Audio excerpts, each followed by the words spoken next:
ومن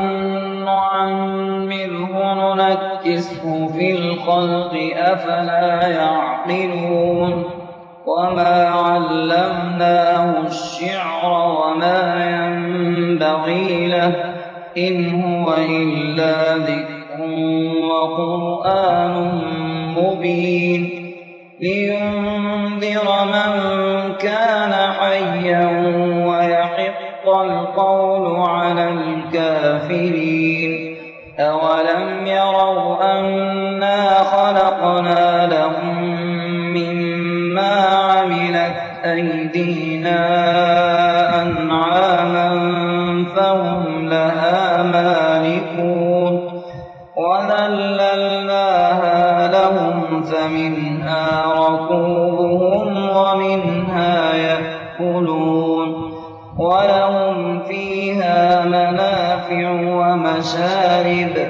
أفلا يشكرون واتخذوا من دون الله آلهة لعلهم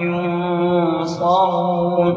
لا يستطيعون نصرهم وهم لهم جند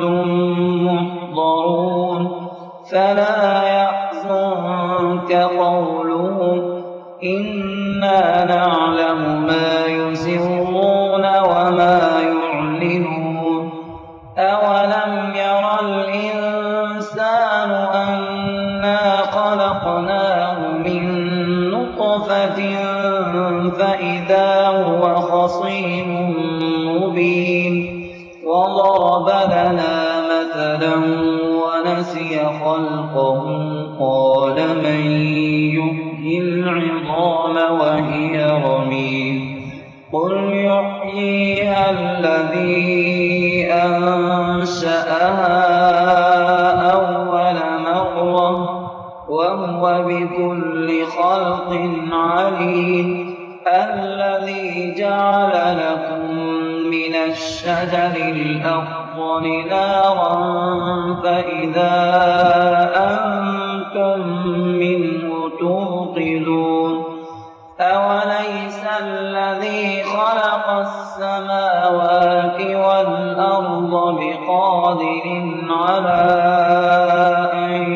يخلق مثلهم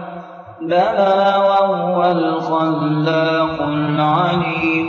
إنما أمره إذا أراد شيئا أن يقول له كن فيكون فسبحان الذي بيده ملكوت كل شيء وإليه ترجعون.